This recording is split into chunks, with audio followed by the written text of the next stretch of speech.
including our own children. So I'll leave you with one real quick, short story called The People's Story. And if you're listening to the story, you could say, Habu. Just means you're awake. Keep going. Tell the story is what it says. All tooty too hawk, way, way, way, way over there. A long time ago,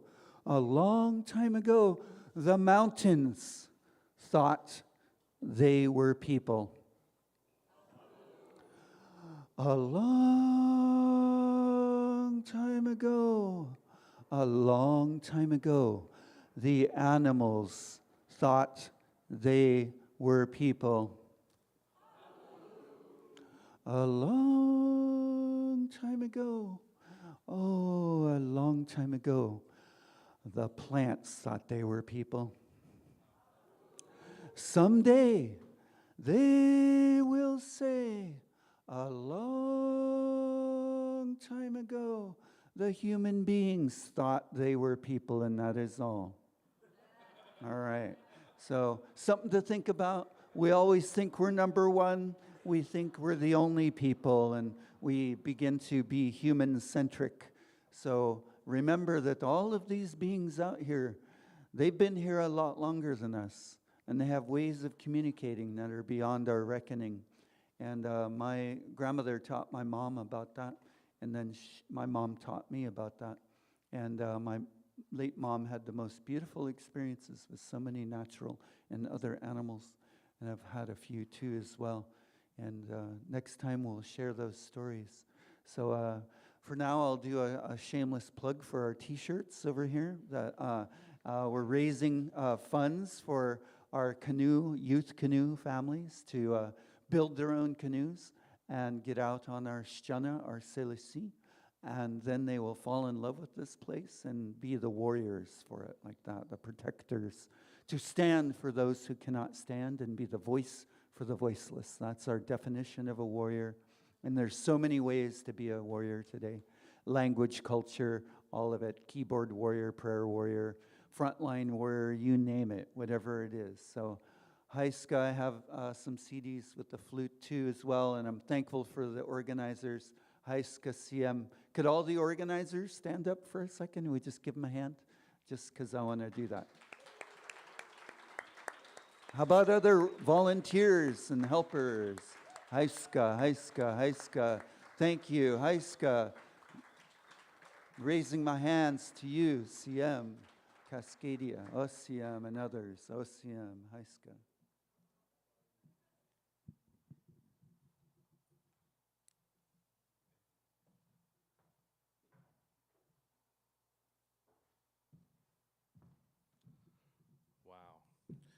Well, thank you, everybody. And now I'm really excited to introduce our next session, which is going to be a Cascadia Bioregional Elders panel. And we have 4 very special guests that we'd like to introduce. The first being Patrick Matza. Please come on up. Yeah. And then we have Lansing Scott joining us as well. Julie Carpenter.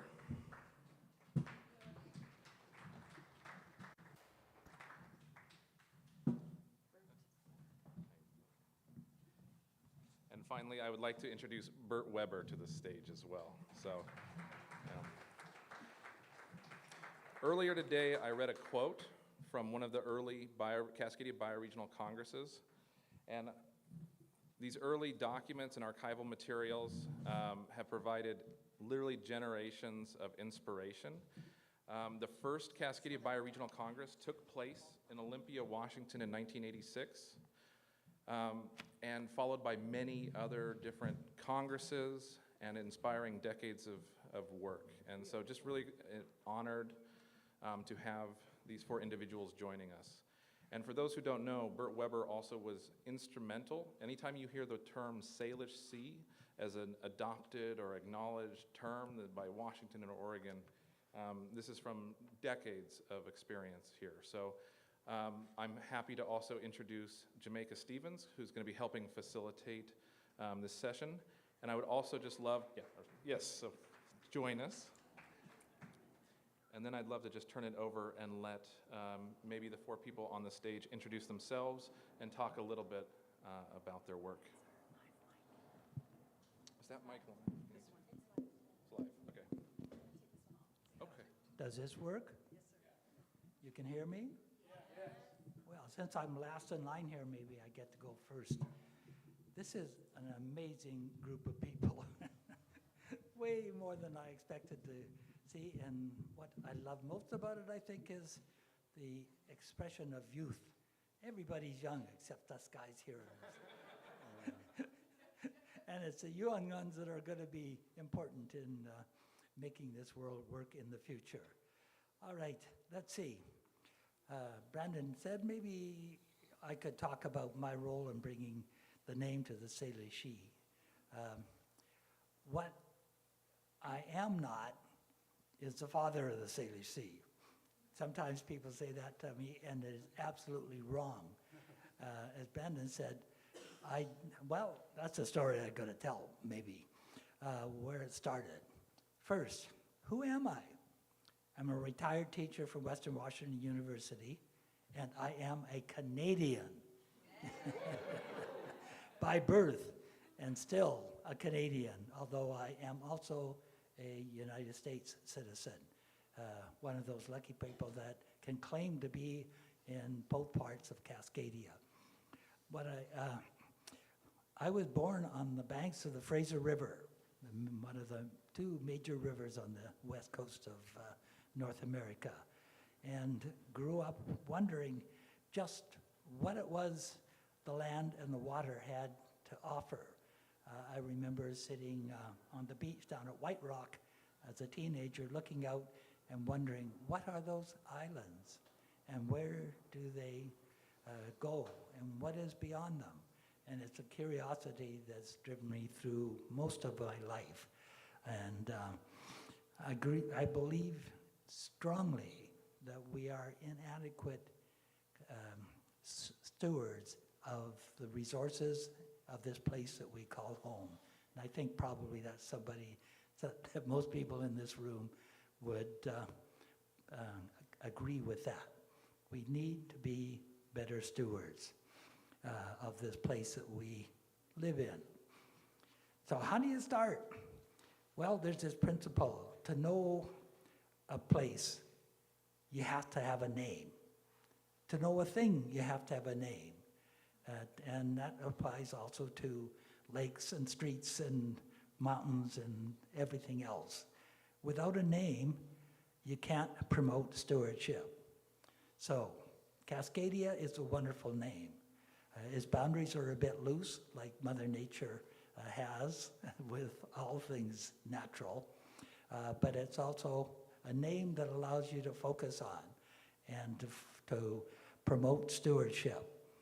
So, how did the Salish Sea get its name? It started off in, I always go back, started off at Earth Day, 1970 Earth Day.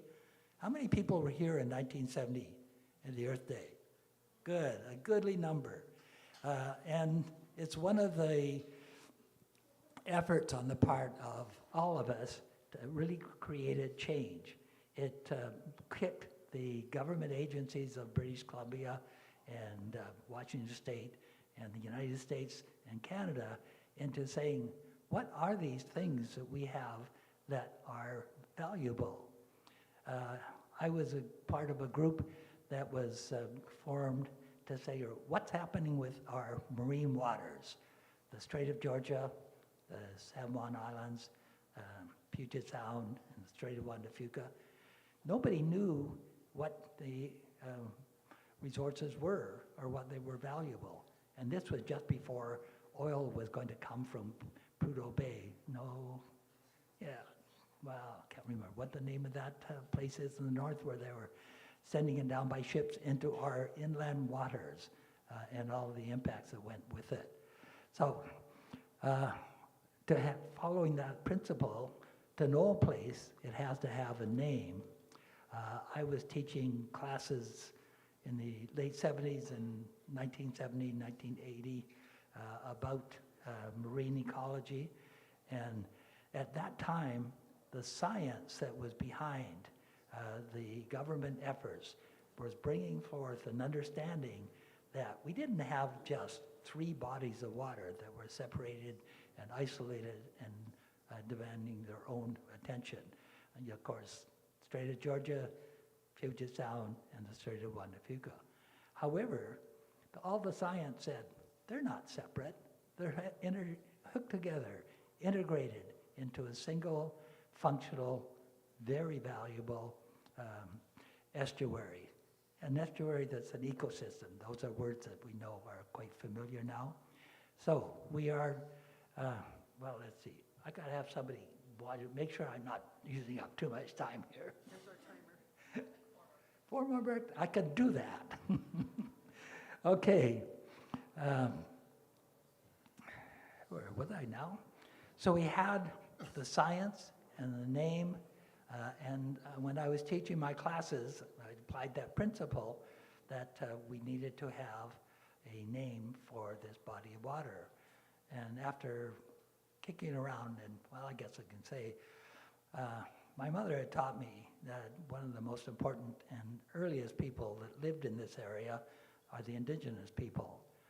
And they all spoke a language, a Salish language. That's what bonded them together in the one similarity throughout them. And so it came to me, I talked to my students, what do we call it, the Salish Sea? They liked that.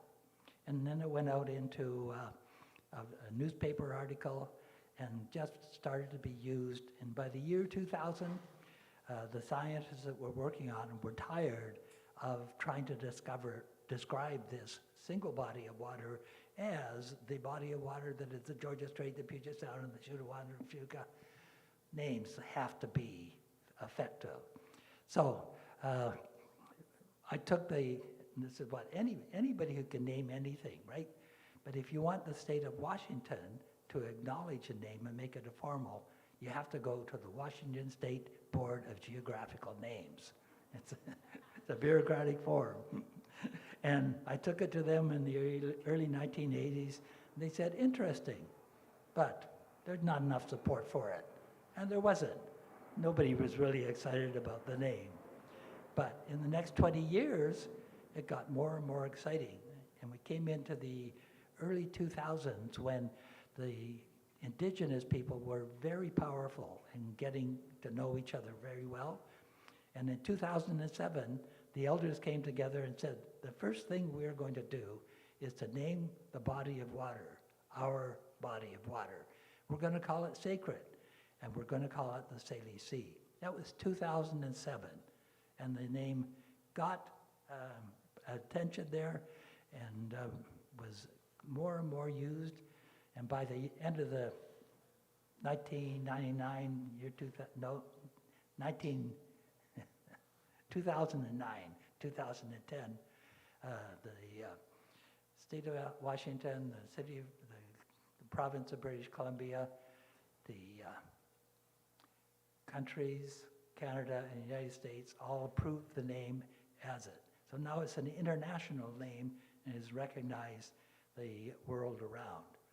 So here we have it, the Salish Sea, and I hope that it's something. Well, my wish was I was going to hopefully bring a bunch of maps of the Salish Sea, but you can find them online. If you go to the Western Washington University Salish Sea Institute, go to there and look for maps. You can find 2 or 3 different maps, and they're all free to use. So get a hold of one if you can. You could print one out and use it as you wish. So that's my story. I appreciate you listening to it, and I'm going to give the microphone now to number 2. So is it, yeah, this is working. So I'm Patrick Mazza. So I grew up around Philly, near the center of the American Empire. The centers, New York and Washington, Vietnam era. I wanted to get away, so in '71 I put a backpack on my back and was hippie hitchhiker to California. Wound up going to school, taking a journalism degree. But you know, when I graduated, I didn't want to stay in the LA area. It just didn't suit me. I wanted to get to a green place. And one night I was standing on a cliff and I felt a wind, and it felt like the north wind.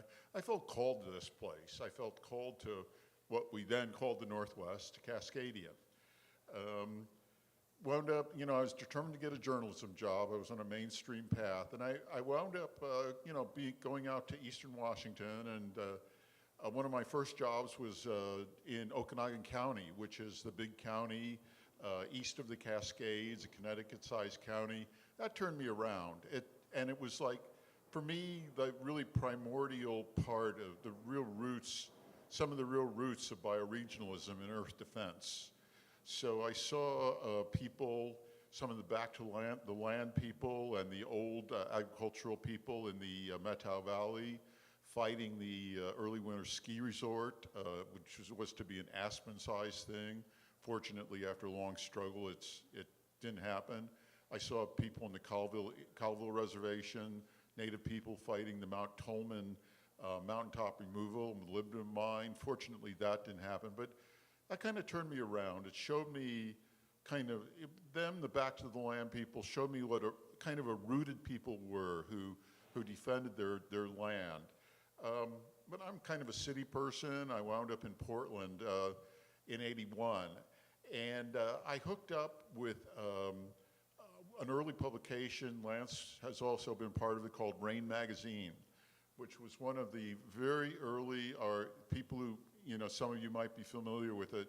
The ideas we talk about today, sustainability, appropriate technology, you know, that was just, you know, they were early progenitors. They put out a book called Knowing Portland, Studies for a Sustainable City, I think.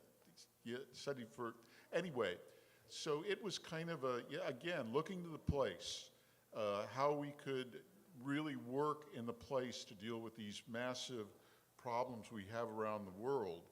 And then, you know, a couple of years later, there was a progressive networking coalition called the Alliance for Social Change.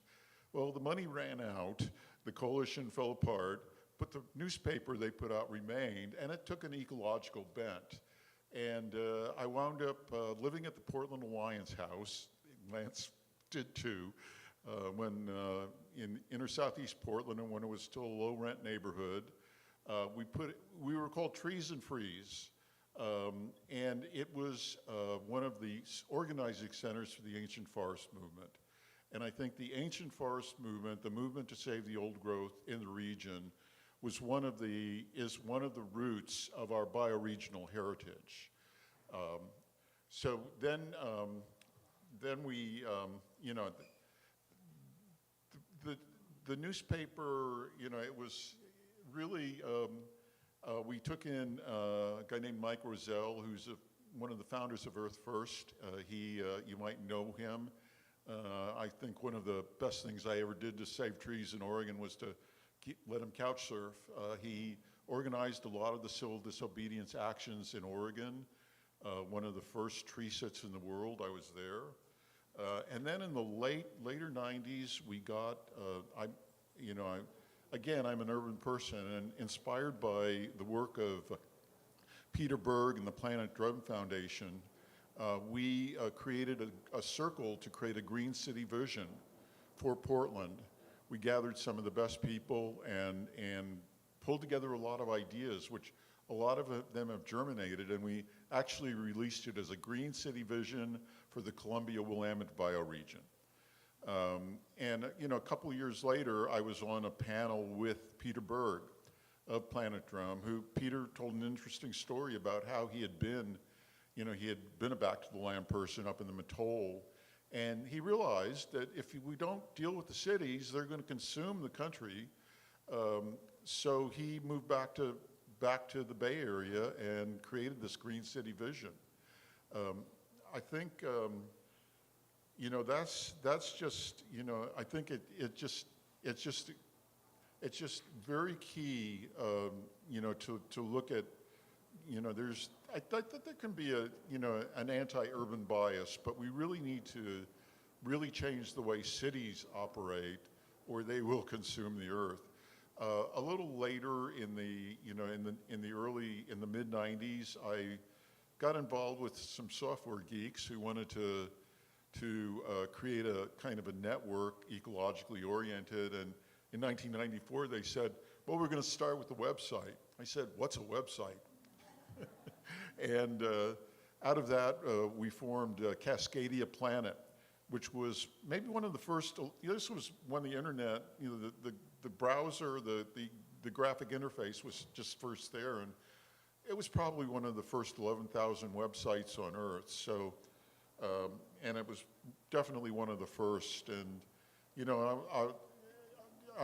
since this is up to the 90s, I'll stop there except to say that over the years, I've continued in earth defense, was involved in a forest action a few months back in the Capitol State Forest, where we seemed to have postponed a logging operation. And today I write a Substack with a lot of these themes called The Raven, which, shameless pitch for my own biofinance, I'm always looking for subscriptions, theraven.substack.com. But I think communicating, I've been a communicator, communicating this is important. And I think we have two prongs.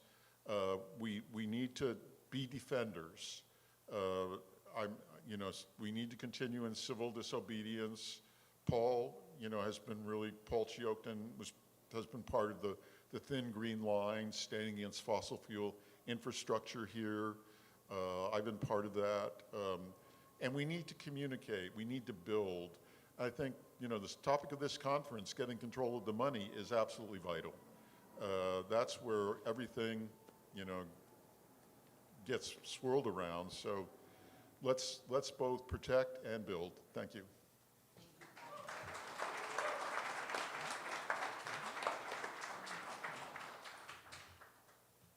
Hello, I'm Lansing Scott, and what I want to do, we have 6 or 7 minutes. What I want to do in 6 or 7 minutes is convey to you the excitement and enthusiasm and magnificence of the decade that was the 1980s, which we don't often think of as a magnificent decade, but it was a time, and I especially want to focus on we did these large gatherings from 1986 to 1990, mostly called bioregional congresses. And I want to focus on that, but as I was preparing for this, I started thinking of this story like the story of mushrooms. So everybody knows how mushrooms work, right? You see a mushroom pop up out of the ground, but you know that it didn't start there, right?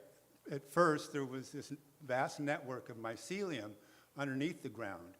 And so I don't want to start with the mushroom, I want to start with the mycelium.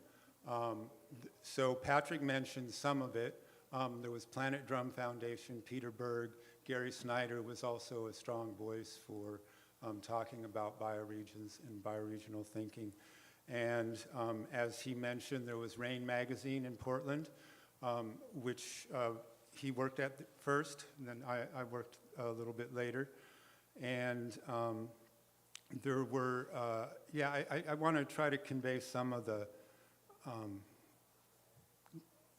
threads and filaments that fed into what eventually manifested into the congresses. So, and locally here, we had a fellow named David McCloskey, and he was very instrumental. I think he might be the guy that sort of got people using the term Cascadia. And he was very big into mapping it, talking about the geological and biological features of the region. And he was also into poetics. He was connected, just like California had Gary Snyder and other bioregional poets, we had A few people, a lot of them centered around the Connor. One was Robert Sund, who coined the term Ish River for the rivers that flow into the Salish Sea, because many of them end in Ish, Duwamish, Skykomish, Stillaguamish. So he was kind of the Cascadia evangelist, I thought of. And a lot of us heard him speak in, there was something called the Chinook Learning Center on Whidbey Island in Clinton, right near the ferry there. And they were doing a lot of big conferences in the early 80s. And that's where I first met David, heard about Cascadia and bioregionalism. RAIN was also a big hub of bioregional thinking and related topics. And then, let's see, so I think it was probably around 1980 or so that Peter Berg from Planet Drum Foundation in the Bay Area put out a call calling for a Congress, which he thought of as verb, come together Congress. We needed a Congress with other people and also with the natural environment around us. And he proposed a North American Bioregional Congress that happened a few years later. There was some folks in the Ozarks region that first started doing some smaller regional congresses, and then they kind of convened the first North American Bioregional Congress. So now we're at the place of the congresses. Oh, and I also wanted to say it was just a very rich and fertile time of all these kind of new ideas bubbling up, and that's sort of what Rain Magazine was about, was sort of chronicling all these new ways of thinking and new ways of doing things, people tinkering with windmills and solar power and whatnot. But some of the other streams that fed into that was deep ecology, big influence on Earth First, ecofeminism, and 3 minutes, and what was I going to say? One other thing. Oh, and green politics. And so a lot of these things were intertwined at the time. So let's get to the congresses. The very first one, this is the proceedings from the first Congress that happened at Evergreen State College in Olympia, and that was in 1986. And so the congresses consisted of people coming together and sort of creating vision statements and policy statements, like if we were in charge of forestry practices, how would we do it? And everything from that to community housing, to healthcare, it was a very holistic kind of vision. It included spirituality, included arts and culture. And so that was the very first Congress for Cascadia. The following year, there was what they called the Ish River Confluence, because rivers, confluence. And that was more for the Salish Sea drainage basin, the Salish Sea bioregion. Year after that, I helped organize. Oh, and I guess I want to say that institutional support was important. The first one happened at Evergreen State College. They helped support, they provided the location. The second one was at Fairhaven College, which is where Julie and I went. And they helped with that. The third one, we did not have that support. And since we had done Olympia and Bellingham, we thought Oregon should get in on the action. So we had the next Bioregional Congress in Oregon at Brighton Bush Hot Springs Retreat Center. And because that was not funded or supported by colleges, we had to charge for, and at the time, people actually paid, more than 100 people paid $80, which is a huge sum of money in 1988, to come to this thing and, again, create these statements of vision. We had all these different committees that did all these things. And because Cascadia became a real hub of bioregional activity, the third North American Bioregional Congress happened up in Squamish in British Columbia, and was organized by a bunch of people that they had a publication called New Catalyst, which was very instrumental in our thinking. It was kind of my favorite publication. I couldn't find a copy of that, but they also published this book called Home that covers a lot of the same topics. So that was just a 5-year period between '86 and '90, where all these large gatherings happened. There was just all this energy and enthusiasm, new energy flowing out. And then what happens after the mushrooms go away? It all goes back into the mycelium again underground, and that's what I felt happened for the years after that. And now thanks to Brandon and some other people, we're seeing another mushroom come up.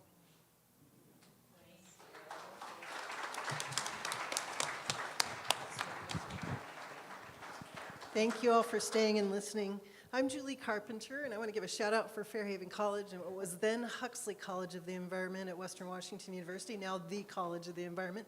Thank you. And some of my Bellingham peeps are in the house. Thank you. Hi. So I'm just going to say I'm an honorary elder. Just because you crack 60 doesn't really make you one. But when Brandon invites you and says you're one, I guess that makes it so. I'm the wrap-up, and I'm going to try to be brief, but what is an elder's job? An elder's job is to drop names, tell stories. And thank you for pretending to care. Everybody on this stage is a digital immigrant. Many of you out there are digital natives.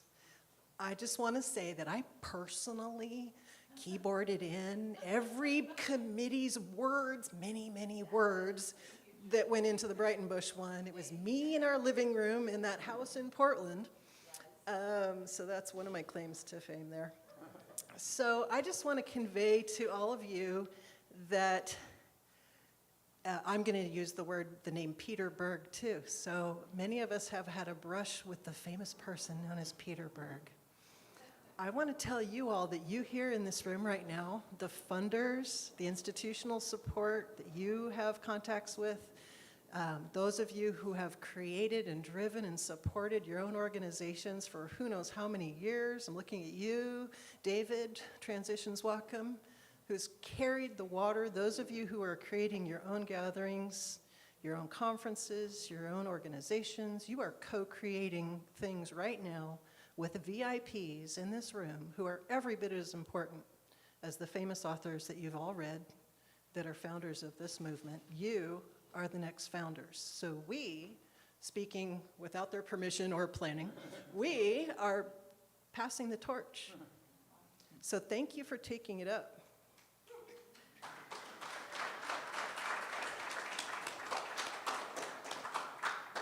Two quick anecdotes with the famous name theme.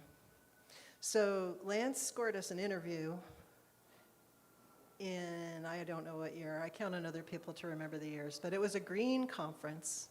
And what's his name?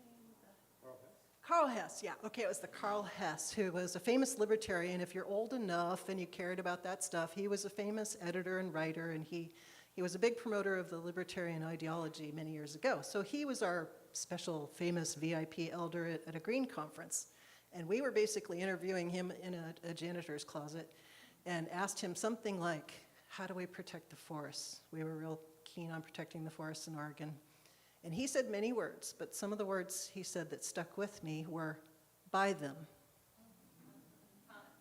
It blew my mind at the time. I was, applying for grants. I wasn't in a position to buy large swaths of forest. Fast forward, I've been a realtor for 30 years. I'm licensed, and I help people buy things. And darn it, if we haven't been buying some forests and preserving them. And one of my co-stewards of a river farm is here. Evergreen Land Trust was gifted an 80-acre farm on the Nooksack River. Many generations of people have lived there and coordinated wonderful things from there. And right now, I'm pleased to announce that the 550 acres right above the steep hillside draining into the Nooksack River has been purchased and protected through 40 years of work and my dear friend Holly O'Neill, and money is now protecting that 550 acres. And there's better news. Right now, without naming names, don't jinx it, we're negotiating, they are negotiating. Thanks to Whatcom Land Trust, Evergreen Land Trust, again, my dear friend Holly's hard work of many years, to purchase the 1,500 acres next to it and above it. So we have 5,000 acres in our sights to purchase all of Stewart Mountain. And this is landscape scale planning, which I know we are not alone in doing. So another quick story. Peter Bird, whose name has been mentioned. So I worked at Western Washington University Associated Students. I had a budget, I had titles, and I brought people to campus. So we had Peter Bird come to campus. He stayed at my house. We didn't have that big of a budget. And Peter told a story about their work with green cities. And they had been daylighting streams, protecting parks, rewilding parts of San Francisco. And he was holding a workshop with people who had their naturalist observational notebooks, and they were all kind of spaced out around this park, observing nature. And a red-tailed hawk flew over. And it was a big deal for them. It was evidence that the rewilding work that they were doing was working, according to the red-tailed hawk. And in my college girl ignorance and exuberance, I said, "Oh, we have those all over here," from Bellingham. And it was a teachable moment. He immediately turned to me and said something like, "Well, aren't you privileged?" And it was truly a teachable moment because, yeah, we are. I'm going to put my realtor hat on for just a minute. See me later. I promise not to go on. When I was licensed in 1995, I could sell you a little modest house in Bellingham for $250,000 to $300 something. Joy's nodding. Yeah, David, back me up on this. Yes, one of my clients is here.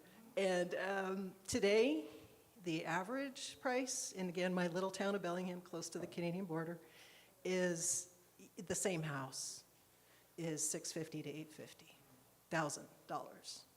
So that's not affordable for a lot of people. Here in Seattle, the median price, which we like better than average for math reasons, the median price has for a long time been over $1 million. So what Carl Hess said way back, buy it. However you can. If you're a private funder or a foundation or a private investor, make plans to buy things. You can arrange to donate them, share them, bequeath them, protect them, put conservation easements on them, derive income from the commercial buildings that you can, etc. Get a 60-year lease on a place like this, for example, and hold cultural events like you're doing. Just to wrap up, what you're doing now, carrying it forward in an urban setting, in rural settings, whatever privilege you have, and we all have privilege who are here because, you have a computer and you got the invitation over email, you had electricity, probably some kind of roof over your head. So carrying it forward and just knowing that what you're doing now is every bit as important as the famous names that have come before us. So please, please, please do not be deterred by the current insanity that is our authoritarian takeover that's trying to happen right now. Don't let it deter you. Take juice from it because the pendulum, the second law of thermodynamics, for every action, there's an equal and opposite reaction. And in political terms, we say the pendulum will swing, and if it swings too far in one direction, it swings back in the other direction. We have a temporary president in the United States, and I'd like to particularly thank the Canadians among us who did bravely cross the border. Claire, others. There are people who are not here tonight because of our political situation. So I just want to name one name, Doug Dobbins. And one thing he wrote very recently, which he shared, which I promise I will send to you, you collectors of writing, is that it's not complex. What is a bioregion? It's not terribly complex. It's sophisticated, it's controversial, but it's not really complex. It's knowing the place where you are, knowing what you can eat and what's poisonous, knowing what if it bites you, it doesn't matter, knowing what bites you, it's poisonous, things like that. How far can you walk in a night and get back to home for your business the next day? What trees and plants do you recognize when you come back to the place? Those are the things which are important. So to wrap it up, I brought these evergreen pieces from my house. I'm privileged to live on a pond next to Birch Bay. and I have lots of wildlife. This is my transit tree, which was shading something and it needs to be trimmed, so that's why. The squirrels and the ravens have a nest in trees that they get to those trees by this tree. So if you are an urban person and you don't really have a lot of green trees in your yard because you don't have a yard, or if you would just like to take one, there's several different sizes. I welcome anybody. I invite you to come up at the end perhaps and take a piece with you. We always want to have some kind of cultural component. I want to do one last thing, and that is to ask you all to join me in honoring the next people who are going to come up here, the writers. And I want to pitch this book, Cascadia Zen. It's the second volume. Paul's over here, he'll talk next. So the first thing an authoritarian crackdown does is come for the intellectuals and rewrite history. This book does an awesome job of preserving, it's not just poetry, there are essays in here. If you read this book and study this book, you'll get a good education about our bioregion, about structural inequality, about different cultures, and about carrying on. So thank you, Paul, for carrying on for our second generation of this book. And I'd like to pass on a candle of thanks. This is for Paul, who I just met. Paul, could you come up for just a minute? This is in honor of carrying on the light, carrying on the stories. Thank you very much.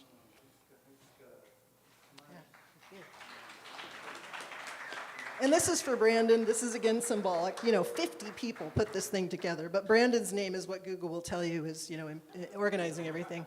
So there's lots of little tea lights to represent all the many lights that you are coordinating to present this. Thank you, Brandon. And that's it. Thank you.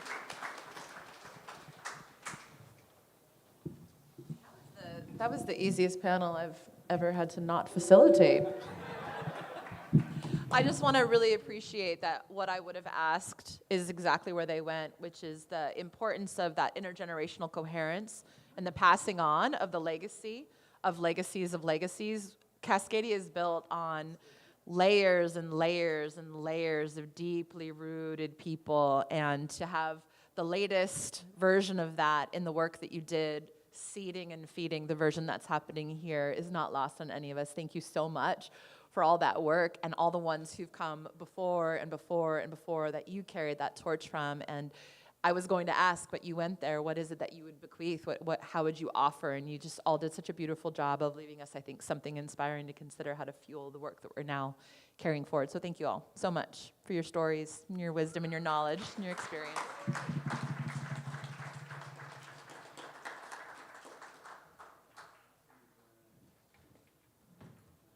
Thank you.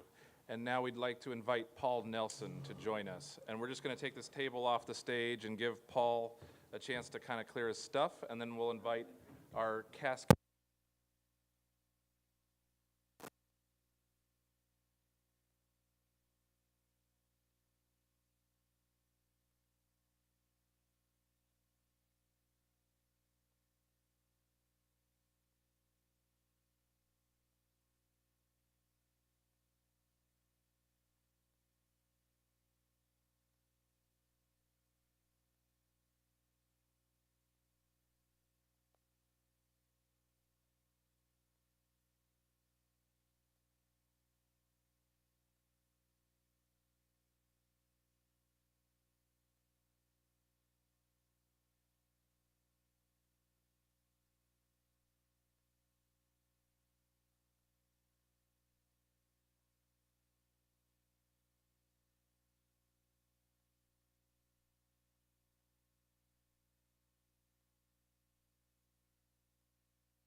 Robert, Lashley, come on up.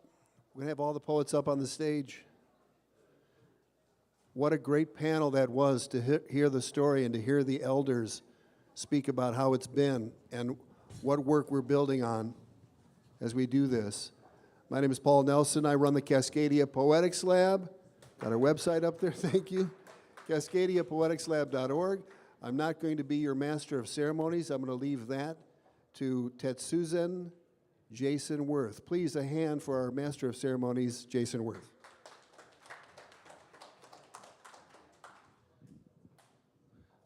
Thank you all so much for being here and for having us up here. It's been a long day, cold day, but also fiery. So I'm Jason Worth. I'm at Seattle University. I do want to just throw one little plug out for Seattle University. That was where McCloskey was. That's where he made his career. That's also where two of our speakers are tonight, myself and Gabriella.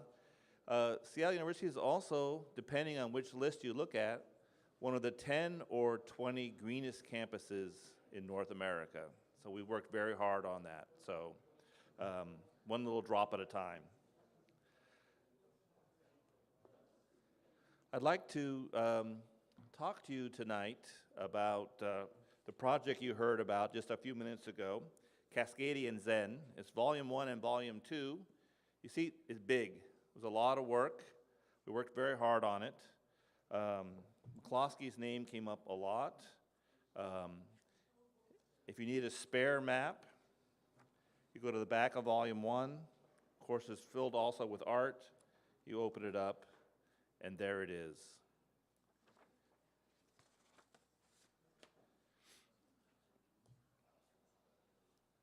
Robert Bringhurst, I think a Canadian that a lot of people in here no doubt know, said this about our project. 25 years ago, Rick Fields, the main historian of the Dharma in North America, was dying of cancer. An interviewer asked about his illness. "I don't have a life-threatening disease," Rick said. "My life is threatening my disease. It's keeping the disease from taking over. I have a disease-threatening life." That's what this anthology is full of, disease-threatening life, which is not a way out, but it is the only way onward. I'm really proud of those words. Cascadian Zen, how do we conceive of this text? In drawing these works together, we are not implying that all the authors have a commitment to Zen practice. So Cascadia, that's a word everyone knows. The Zen, I think, is a tricky word for tonight. Or even a Buddhist practice more broadly, or even to what remains vital in many of the world's other practice lineages. Although many of the authors have, for want of a better phrase, serious spiritual practices, Buddhist and non-Buddhist, what unites these otherwise varied voices is a practice commitment to awakening and cultivating the mind of this place, to the Cascadian heart-mind, out of which language presences and gives rise to what the ancient Chinese called the dragons of this place. So Cascadian Zen, it's not the argument that you should have a Zen practice.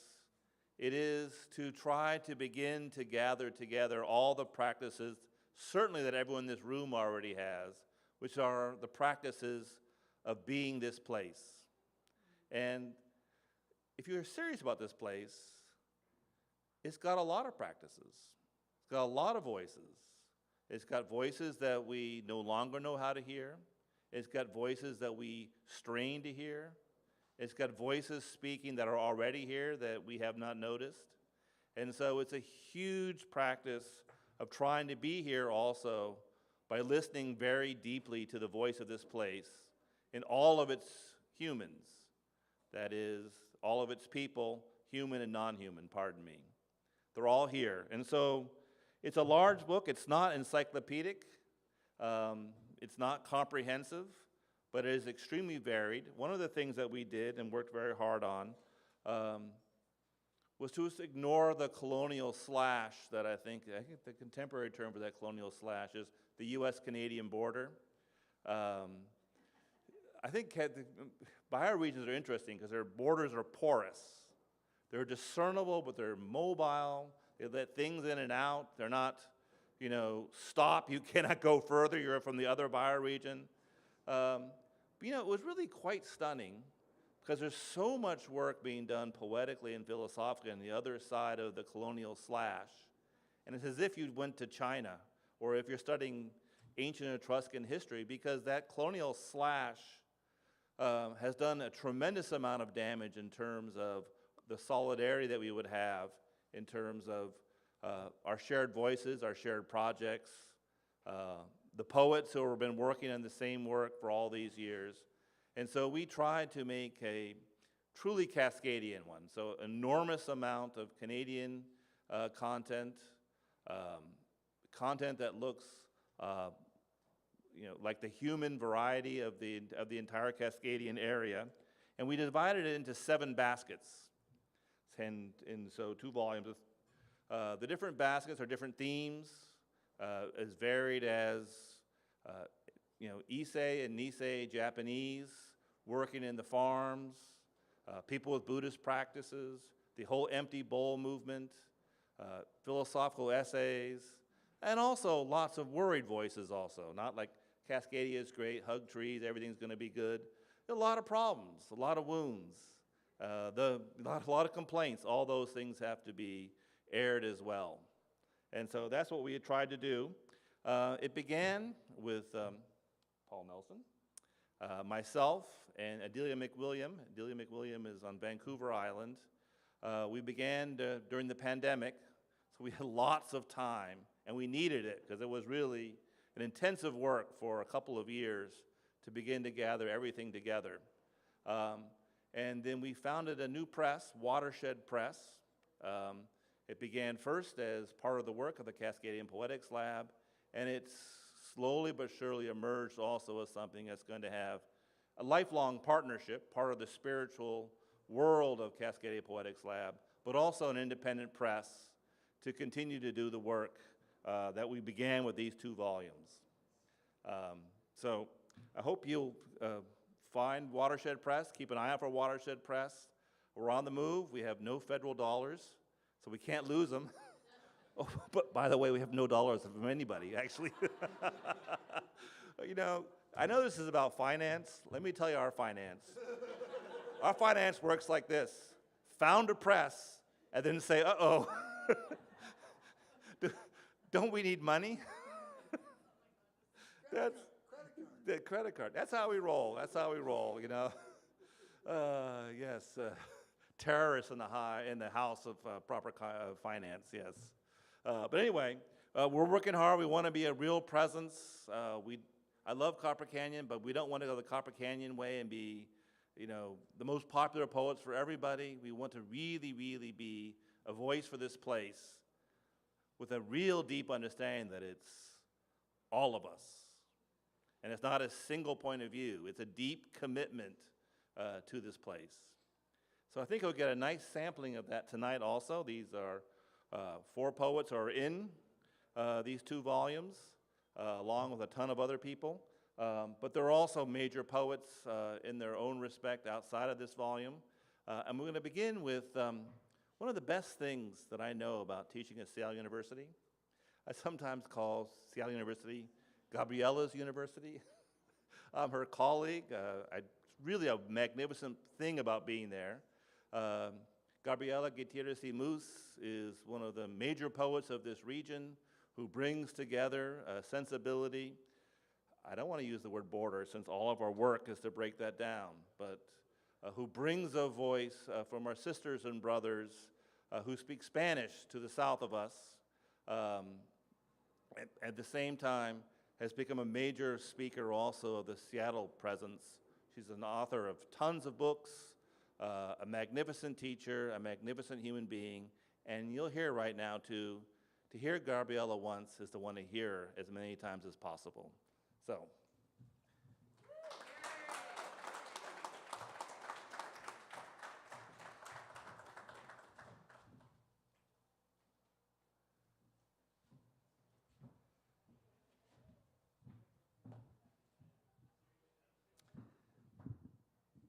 I want to invite you to join us at the Cascadia Poetics Lab, and of course, we have a postcard. Yes, I know. And we have a poetry festival in October on the 9th, and it's a beautiful thing. And I see that a lot of you would fit perfectly amongst our audience. I'm going to start by reading a couple of poems from Cascadia Zen, since it's been mentioned so much today. This is my poem. We talked about Zen, so here's the Zen. The tree's tree, the river's river, the snow kisses the lake in ice. The Olympics blush, one sunset at a time. The umbilical cord has not detached yet from its earth. Apples still grow. Grapes and berries arrive to markets. Lettuce has fingerprints on its cover of chapters and pages. Sometimes workers touch our mouths through produce. Our senses revive. Changing the clothes by midday is common in Seattle.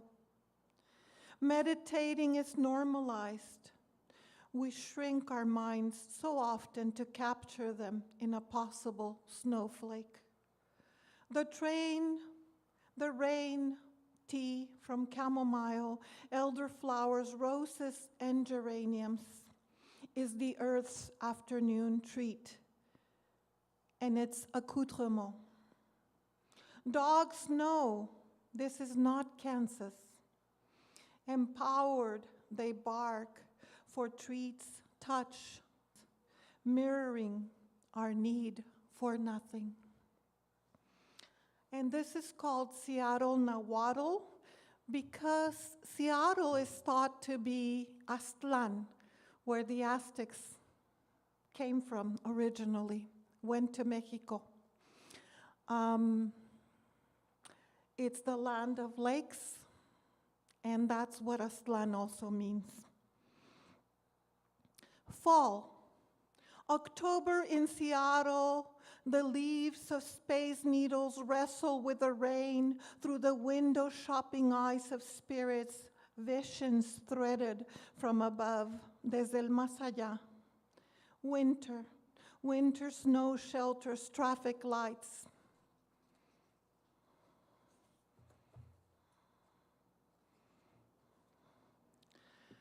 To share like Christmas trees on homeless quilts. Spring, the city simmers herbal flower teas on its streets of always water. Summer, parking garages sizzle like refrying bean oil. Cars, the cheese-like profiles of Scandinavians. Happy to park across the street from the sun. Fishing. Cast your nets wide in your new paradigm. May it not be fish you catch. Pescando. Lanza tu red de par en par en tu nuevo paradigma, que no sea pescado lo que pescas. I was taking a shower today, and this is not in my computer because I was just thinking of something that unites every one of us. And this is what I came up with. I was thinking of the most precious song in my language. My first language is Spanish, although I was born here. This is a song, Where Can You Be Found, Most Brilliant Star, Whose Life Are You Illuminating? Those are the lyrics in English. A donde te hallas, hermosísimo lucero, a quien estás iluminándole la vida. Every person has a poem in a song, perhaps in other languages. Do you know their stories? Have you made their piñatas?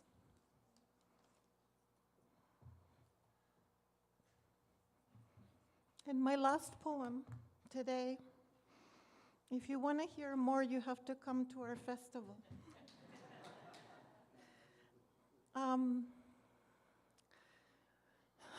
So we're talking about the bioregion. We're talking about trees. I am a lady hugger of trees. But I also want to hug humans first.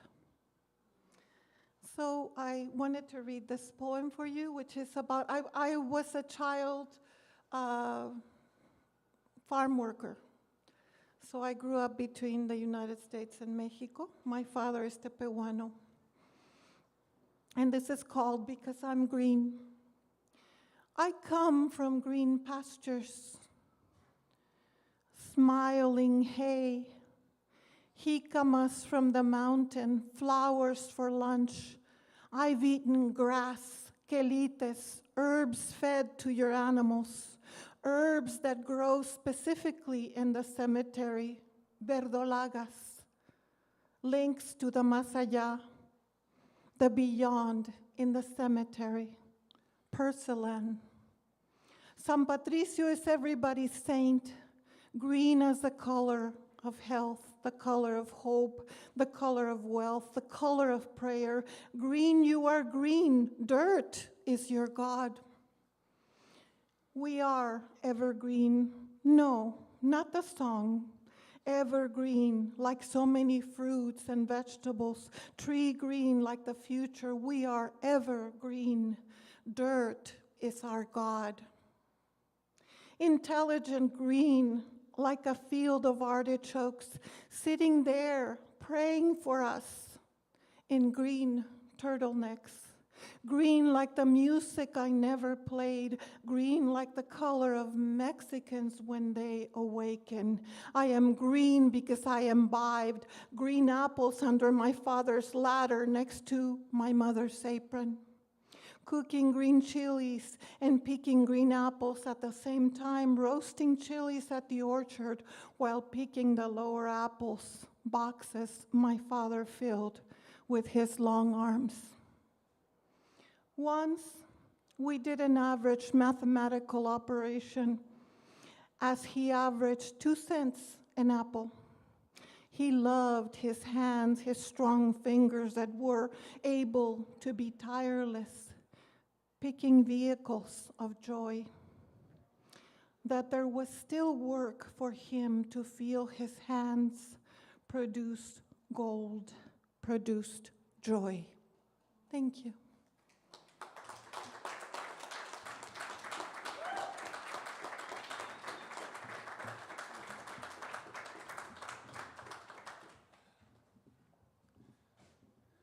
You know, Gabriela is known widely internationally, all over the Americas, Europe, yet she's also our voice of this place. So we're so incredibly lucky to have her and so proud to have her.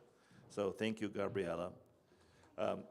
She has to go right now because she's on the way to Colombia. Like right now. That's where she's going as she leaves. And speaking about how lucky we are, oh my God, Robert Lashley, gracious yet ferocious, kind yet passionate and determined. Really a major voice. We have a lot of shout outs from Bellingham. He also came down from Bellingham to be here tonight. Robert Lashley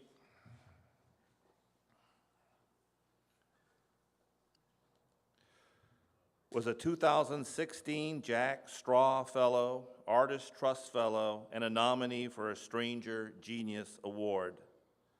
His books include Green River Valley, Up South, and the Homeboy Songs.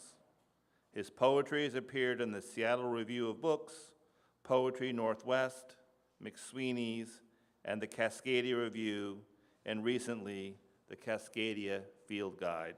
And I think most importantly, the pièce de la résistance, Cascadian Zen. Robert, welcome.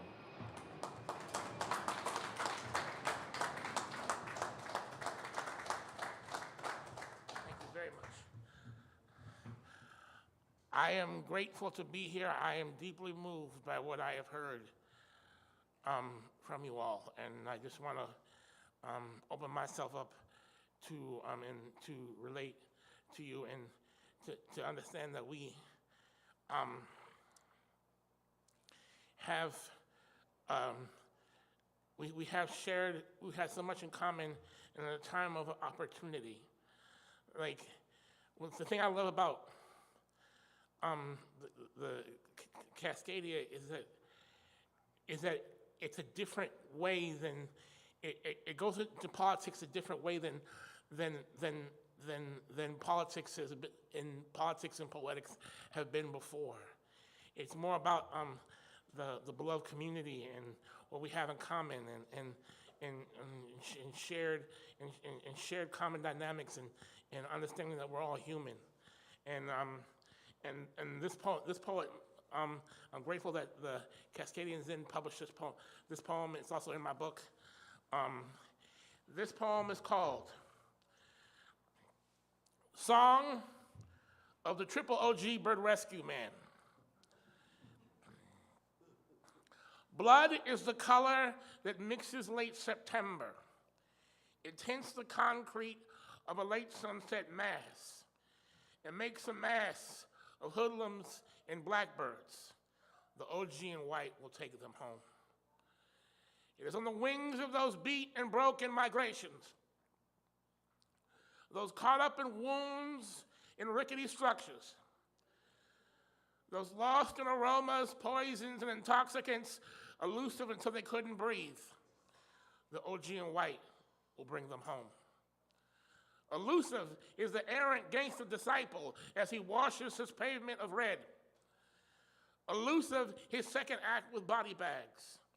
Elusive, his church with invisible chimes and his yellow tapes fluttering in the leaves with dust to dust, coloring everything around it. Lord, I'll go sweeping through the city where my hoodlums have been there before. The old man claps, and cleaner particles become a set of flying nightbirds. The old man claps, and ruins of a playground become neither ruins nor a playground. The arcs of the busted jungle gym lift and resheath their pipe swords, lift with every rock that interacts with his ash as the swing set chains stop their hanging. At dusk, homegoings are everywhere. Agony moves through Anglican storefront. Agony lies still on the gravel. Dope boys barely make their stops. Dope fiends run to the water. At dusk, the OG finds place after place to give rosaries and proper burials. I will stand someday by the river. Won't be back on this block no more. The OG in white will take them. The OG in white will bring them home. Thank you.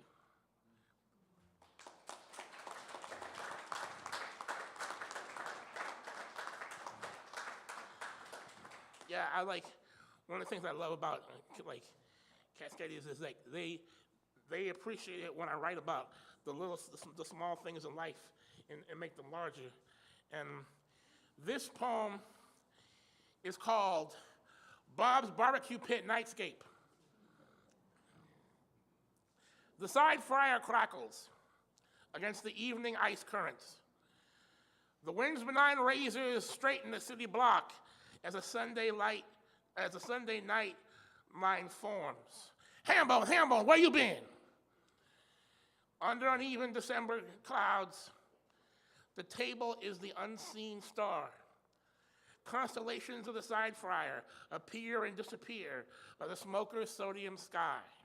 Hambone, where you been? Beside the cook's alchemy, the wall paints mirrors of elders. Blues and yellows coordinate with rack Sunday dresses. Red and gray lapels make priceless Sunday beats. Tones illuminate in watercolor witness. They shape movement and right. The procession braces for another blast. The people rub their hands in the ice drafts to get their daily meat and bread. They put their palms towards each other, then in and out of their pockets in a glimpse and a prayer toward home. Hambone, where you been? Back to the world and back again. Hambone, what you do? Fix you a sandwich, eat some food. One more poem.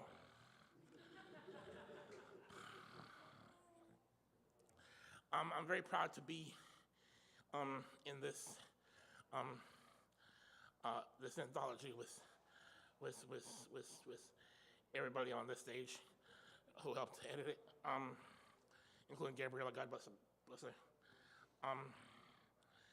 And I also, I think it was a time when we could try to do two things that, you know, what Keats called negative capability, that just seemed like to try to create something human and affirming in a response to something that was the furthest thing from that. So I wrote this last poem that I'm going to read you as an understanding, and I flipped the God's creation, like, you know, the first 4 books of the Bible and shit is where God is like, you know, he rewrites his dead son's story. So I set it in the hood where he's trying to write it again, and the people who help him tell him no.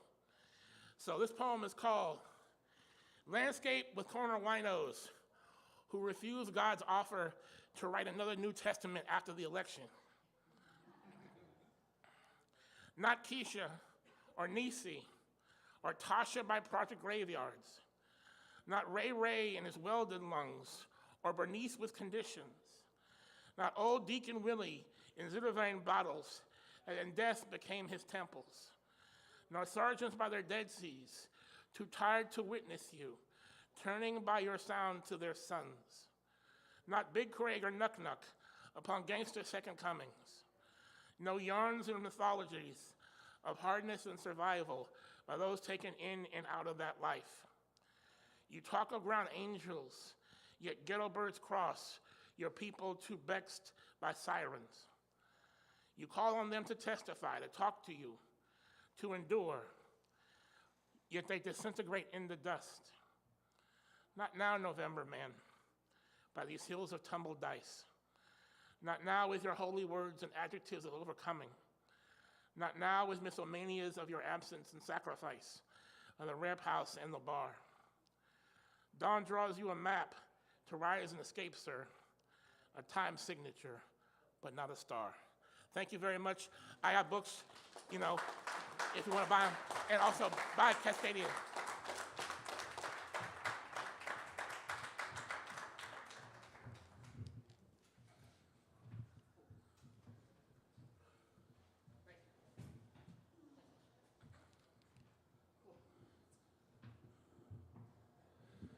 You know, sometimes you're walking in the mountains, and the clouds clear, and the sun comes out, and the dew is glistening on the trees, and it's so beautiful you just fall down and you want to bow. You're so grateful.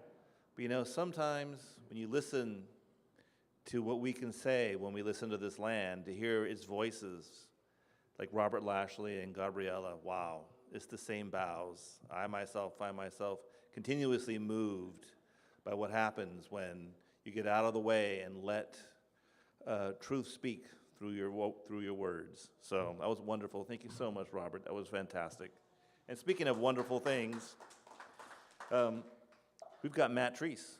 First of all, if you disagree with everything I've said, but you want your horoscope read, you can do that with Matt Treese. That's one of his special little side powers. But he's also a wonderful poet, a huge part of the Cascadia Poetics Lab and Cascadian Zen.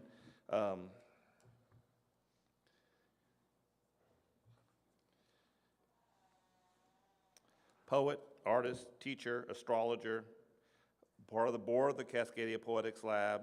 He co-curates a group, as some of you know, Margin Shift, the reading series, and serves as the poetry editor for the Cayley Review.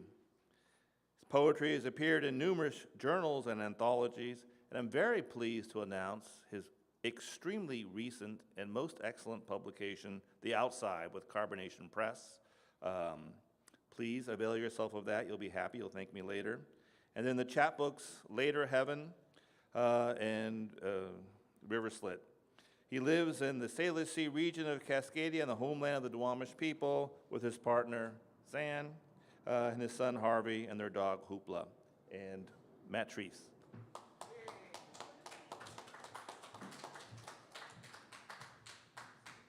Thank you, Jason.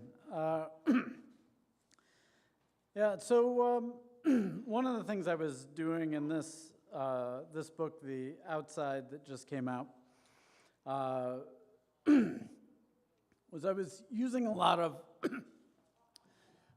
techniques and practices that I use as an astrologer, tarot reader, and that is to engage in a kind of deep listening to the cosmos at the grand level, but also at the granular level. And so what I wanted to do was to listen into the Duwamish River, which I lived just up the hill from when we lived in Tequila. Now we're down up above the Green River, down in Kent. But and so I brought around a lot of texts and used a kind of medieval technique of using books as a method of divination. And a lot of what came out was this 60 to 70 page poem in this book called River of the Inside, which is a translation of the name of the Duwamish River, the river of the being of the inside, which is the inside, the interior. And there's a lot kind of going on in here, but I'm going to read this portion towards in the kind of second long chunk of the poem that touches on a lot of the kind of paradisical beauty of the region, of the watershed. Let me begin again. You've got a dark energy, a car on the corner waiting for something I can't unsee. Your axe is not a song on the radio. I throw myself to ruins. The perfect things don't ease up. I was taught a means of taking power, but there is another reason for the wind shaking off my leaves stigma, natural when things lose their teeth and your tongue blood red, telling other people I've learned to ignore a dense detritus world that sirens out flat all over town, floated eye level like seabirds, clamshells, a white noise I'm getting rid of, some pendulum habits I feel counteracted by education.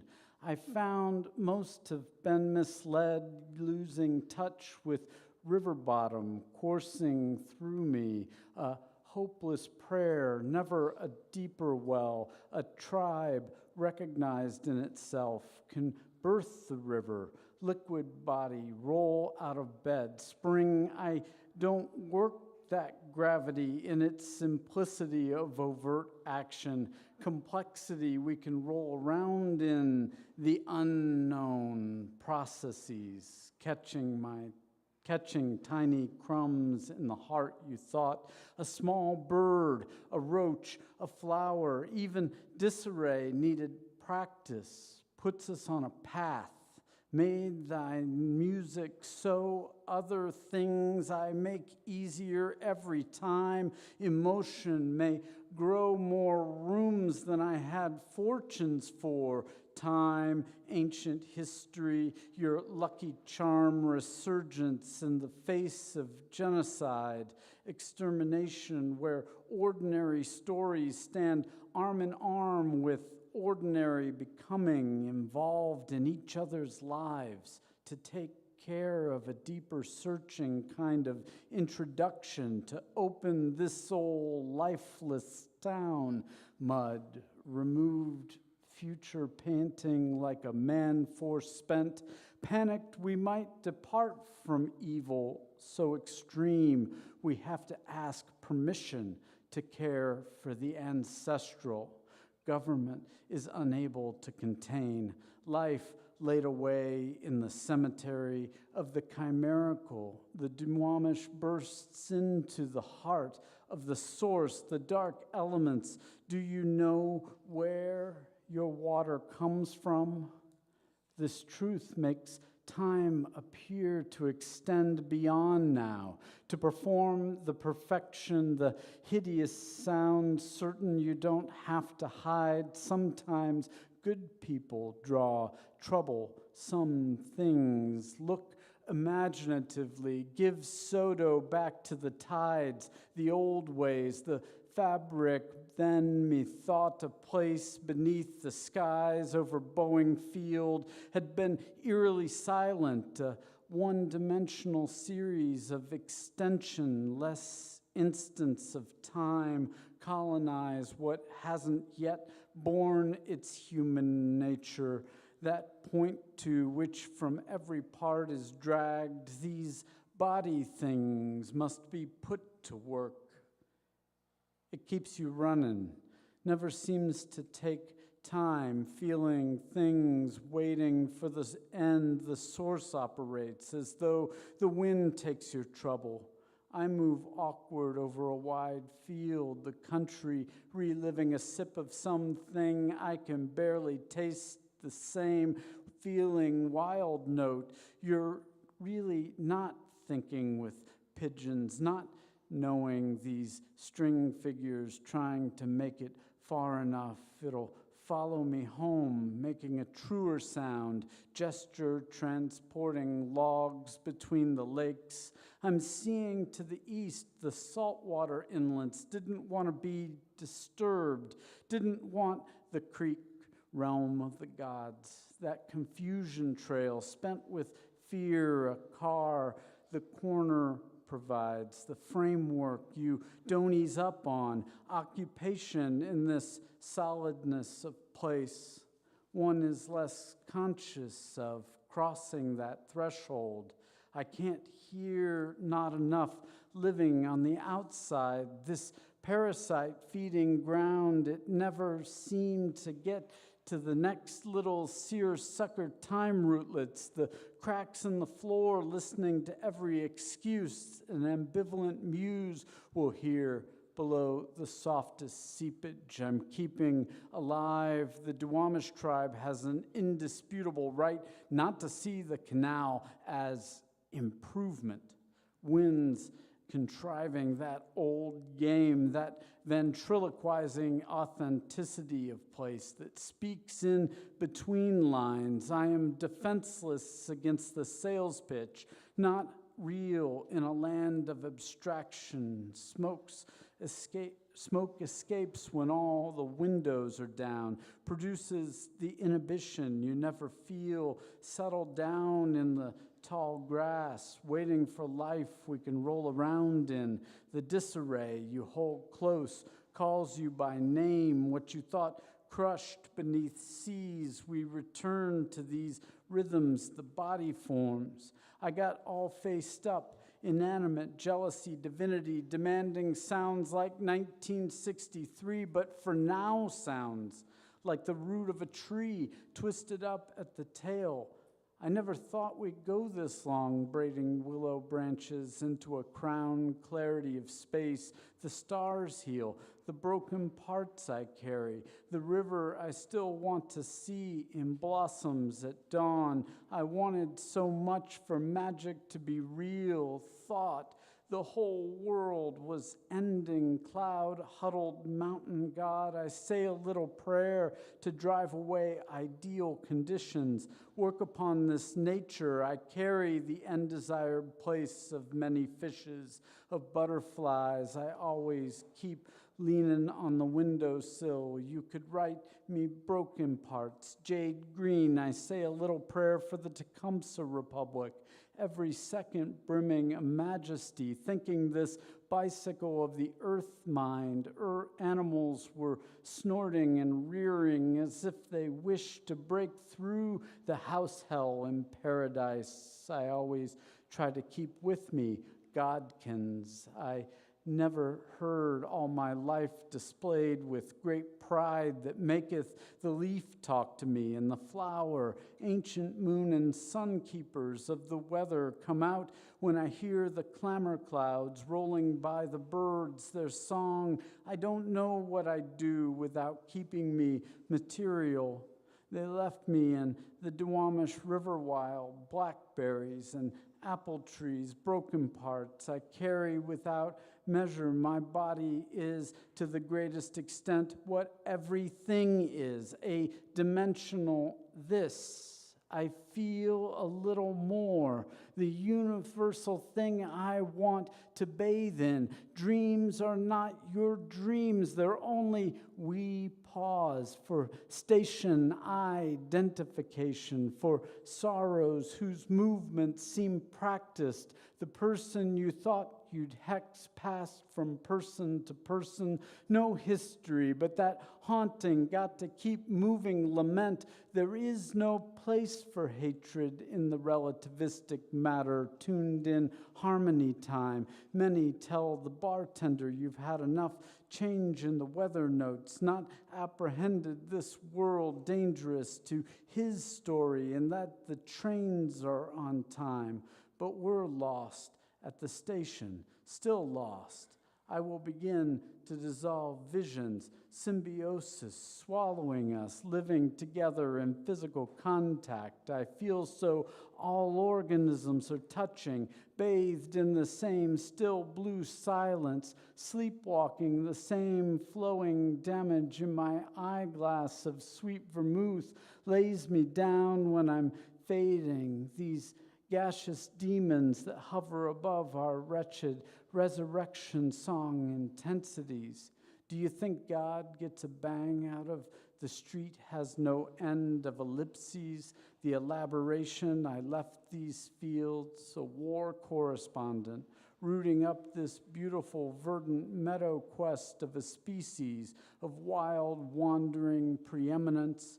I won't stop singing resurrection, beating a wry thumb on this canoe, dreaming this world is no shortage, trees shiver and sway. You ever seen wild boars and stags and hares, the surrounding splendor of you and yours, a good will, a good mind keeps steady, energy on, or near the lake fork of the Duwamish River. I'll touch the fruit itself, the clear prepotency I still love. Thank you.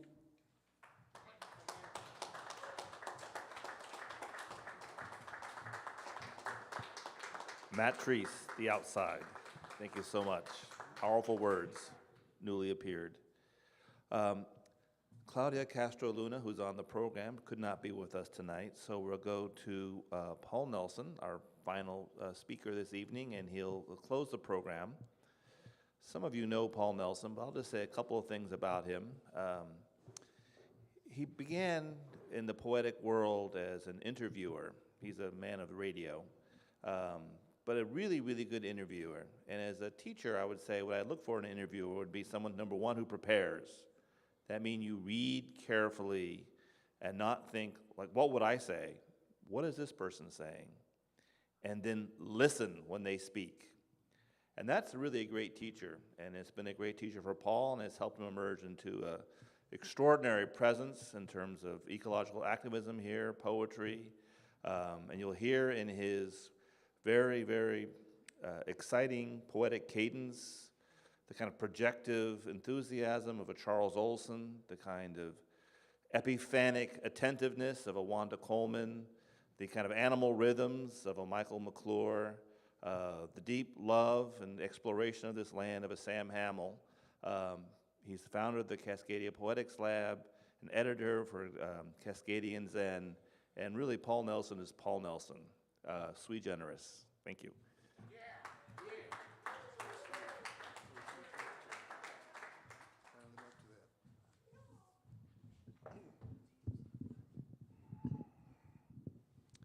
Thanks for hanging out to the end.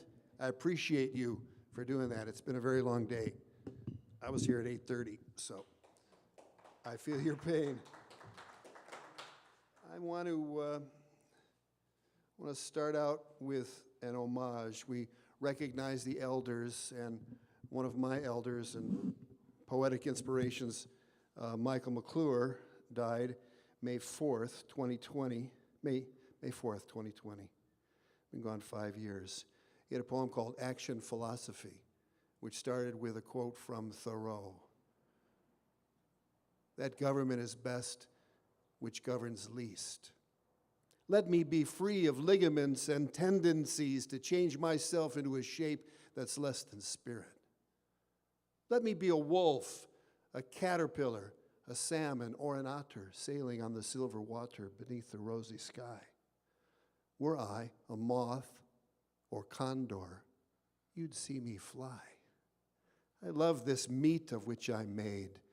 I dive in it to find the simplest, vital shape. Ah, here's the child. What's liberty when one class starves another? That was Michael's poem.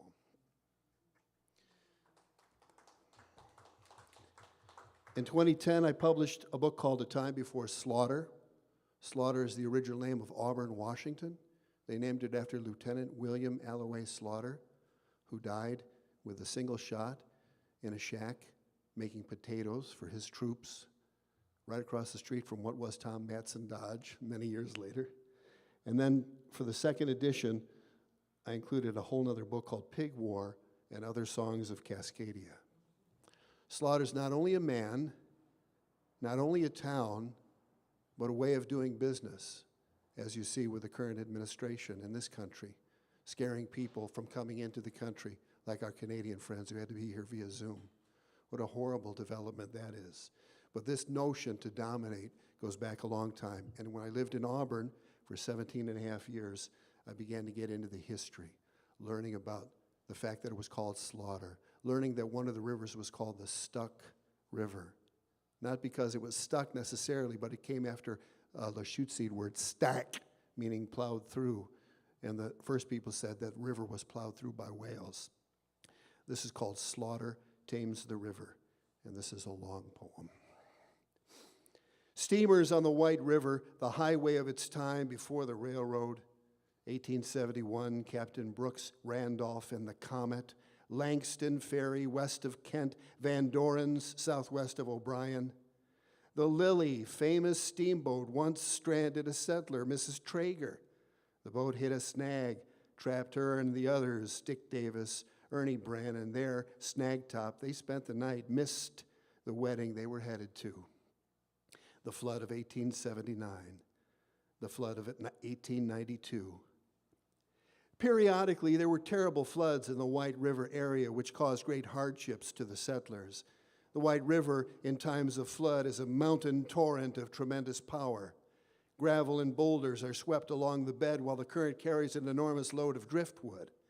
Any obstacle which arrests the progress of this drift fills the channel and forces the water over the banks or compels it to make a new channel. This natural condition operates to increase the destructive action of floods. When water overflows the banks or cuts through the river border, it finds its way through the lower bottomlands. Then it moves down the valleys, seeking a place to get back into the main channel.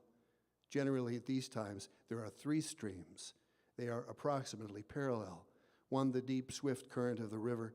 The others, the broad, shallow expanses on either side, moving with less speed.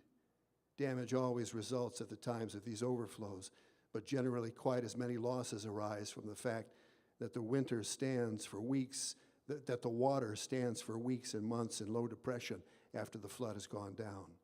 As these lands are of great fertility and under high cultivation, overflows are especially destructive. The great floods in this area are usually caused by a combination of heavy rainfall and high temperatures among the snowfields on the western slopes of the Cascades, where the streams have their source. As a rule, the great floods occur in the fall or early winter. The high temperature acts more readily upon the freshly fallen snow than upon the heavy packed accumulations of winter.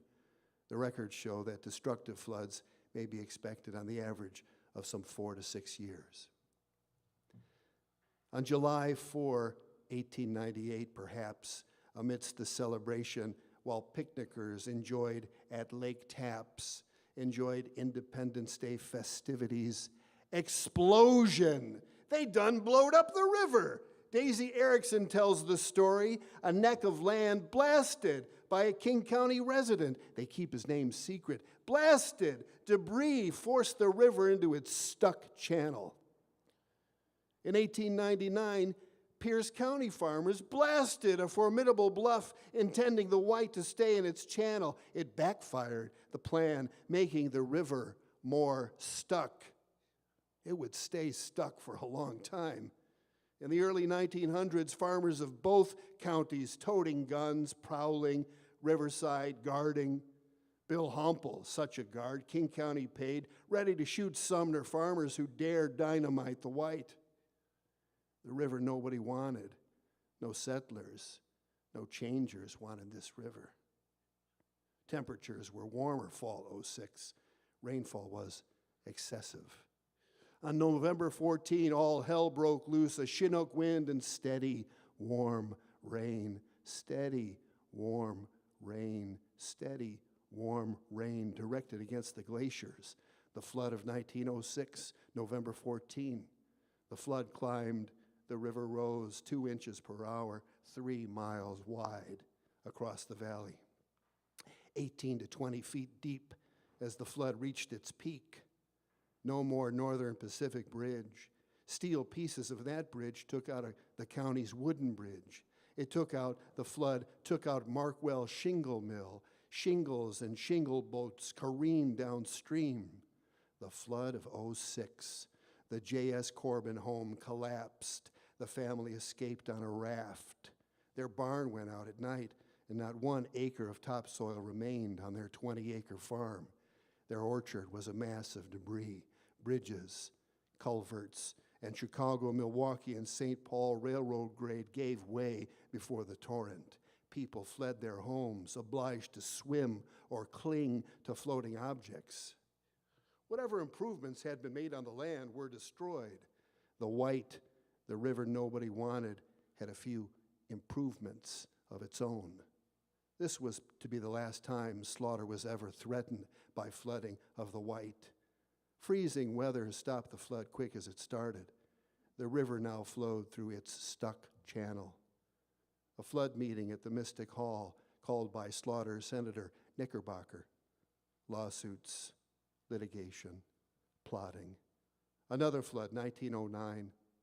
December 24, 1912, the Slaughter Town Council met Christmas Eve, voted to take down the large bridge once called Slaughter's Beauty Spot, the old White River Bridge spanning a 6-year dry channel.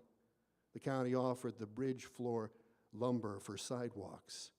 The Game Farm Diversion Dam, 1914, homes and businesses in the dry channel, much of today's downtown Slaughter. the Mud Mountain Dam, done in 1949. Great floods had never been a problem for Indians, who had learned that they should not build permanent homes, which would be washed away. Old-timer Dave Hart says all the poor river was trying to do was to find a west bluff, and if people would leave it alone, it would eventually find its proper channel. Slaughter never wanted that river. He got strip malls and asphalt riparian zones instead, taming nature. Ideal fish habitat gone forever. The White River met the changers, and the changers had the last word so far. And this is a flyer that I saw by the river 23 years ago. Kind of turned the river on and off. It's kind of like running a faucet now because of the dams. They have that control over it. It's kind of creepy. There were a lot of Japanese Americans in Auburn, South King County. In fact, Shirakawa means White River in Japanese. And this is published in Cascadian Zen, Volume 2, in the Issei Zen chapter. Slaughter shikataganai. There's a phrase in Japanese that comes up. Dominism in action. Try to eke out a river near Shirakawa, busting stumps, working, hands bleeding in slaughter, where the cherry trees in May still blossom and the stuck still flows toward Kumamoto Prefecture, where the old ones say, Dikita koto wa shikataganai. That is, what has been done cannot be helped. 1 century of what's been done can't be helped. All the unmistakable signs of slaughter, perennial adolescent he of alien land law and internment of World War II.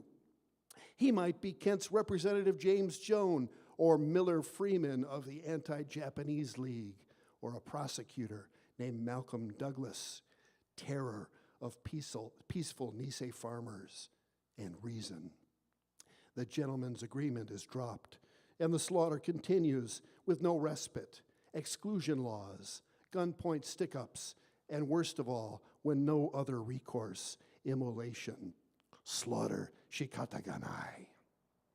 Slaughter, the original name of Auburn, named after Lieutenant William Alloway Slaughter, and many Japanese Americans lived in Auburn before Executive Order 9066 and a few after. People being taken from their homes because they're of a different race. Can you imagine that ever happening again? Yeah, it's happening right now. People are being disappeared. So the Slaughter story ended after a time before Slaughter, and I went on to look into the Pig War. Does anyone here know what the Pig War was about? We've got 2 pig warriors here. So there was a dispute over the San Juan Islands and who really owned, quote unquote, owned these islands. Was it going to be the UK and later Canada? This was before Canada was a country. Or was it going to be the United States? There was a question, what strait were they talking about when they signed the Oregon Treaty? Is it Rosario Strait? Is it Haro Strait?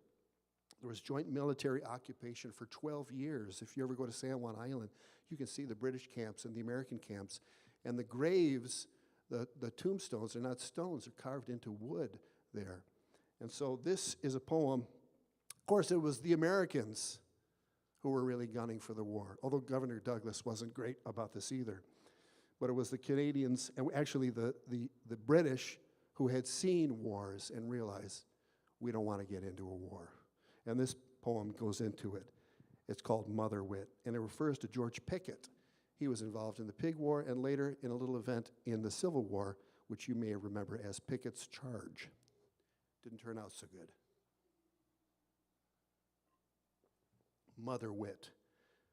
Pickett couldn't stop them, not with a mere mouthful for Brit warships. Defend lands as if only Old Glory had the right to be planted on old San Juan Island and Orcas and Lopez and Waldron. Defend land as if it were U.S. land, as if, but no, fledgling empire would have to wait. Powder kept dry, blood in piles like ponds, a possibility yet. But the Brits with a worldview, the Brits with a policy official of non-confrontation, Pacific Station Directive, had heard tell of blood-washed quarterdecks, and human enough to see what could be done beyond bluffs and U.S. American cock-blocking and bravado.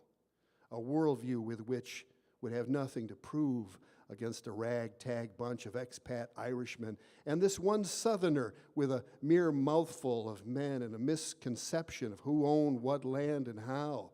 In the media, what it was, far from the field of battle, free to rattle the sabers, free to be courage acting cheap, free to talk big and stride over tobacco-stained grass. And this Southerner and his mere mouthful of guns and tents and lumber for buildings and heavy gun platforms. And this Southerner whose nerve would stun a gunk holder, Archibald Campbell, who knew these islands as neither ours nor theirs, and waiting for the choice of Straits, Haro, Rosario. Does it always take a worldview that is a perspective global? Some say an army of horse, and some say an army on foot, and some say an army of ships, the most beautiful thing on this black earth. But it is what you love. If you love commerce and limbs and children and salmon and apricot-colored sunsets from Young Hill, or if you're a rear admiral with elaborate bow ties and comb-overs and top hats and high collars and laughter like R. Lambert Baines, then maybe you and your Navy, as beautiful as this army of ships might be, with their beautiful soldiers and sailors, beautiful bayonets, sharp as any human eye and brain, and beautiful cannons, you and your worldview and your pocketful of mother wit, as is said of Hornby, would direct all to, quote, strictly avoid all interference and by every means in your power prevent the risk of collision. Worldview, love of earth and eagles, of camas and orcas, of tides and gunk holes and raccoons and red-winged blackbirds and views of rufous hummingbirds and their sangas, love of sea lions and red-tailed hawks and motherwit and Gary oak and western hemlock, a love of things and humans and their smell, then you'd take a pinch of that motherwit. You'd be remembered, Jeffrey Phipps Hornby, R. Lambert Baines, Winfield Scott, as that rarest of military man who'd see glory where it rightly be in all things, connected, all things, even those worth much as a pocket of mother wit, and a worldview of all things connected, all things worth fighting for or not. And I'm going to leave with an excerpt from a longer poem. Matt and I and others have been writing these day songs, or one-day writing rituals. And the first day song I wrote from our house on Lake Washington, which I call Casa del Colibri, because my wife feeds the hummingbirds. And so this is just an excerpt. And I think this was written from the heart, by the heart of a person who's a real Cascadian. And I think you'll find this poem Cascadian-ish. Excerpt from Day Song of Casa del Colibri. The somewhere we have to get eventually is here. Here with the intensity of a gull's beak, Robin Blazer sang. Here with the intensity of an inner tornado of a Ukrainian fighting troops into battle ordered by a man of whom is said, everything Putin touches dies. Not the intensity of he who'd dig the holes for mass graves, but he who'd shoot his own Russian leg to get the loot and get back to the village. The intensity of she who'd sing her song invoking the espiritista realm, invoking African deities in La Habana, ron y cigarro como sacramentos. Duende intensity of here, of the improvised day song, of the commitment to a place as life raft for the Anthropocene, a place with water, a place you'd die for, a place to find the rose hips the rabbit eats, to hide the Humboldt fog, to walk up Roxbury doing Latihan, shadow of shaking hands beating you to the mailbox. 8 final colorful postcards in your hand, pork pie on your hat, sent with a little prayer that we can all go deeply, deeply, this from here on in. Thank you for hearing me tonight. Thank you for hearing our poets. Give me a hand for Jason Worth, Robert Lashley, Matt Treese, Gabriella. We hope for good things for Claudia Castro Luna. Thank you for having us here, Brandon.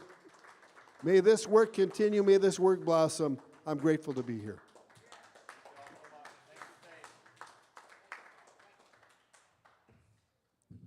Thank you, everyone, for.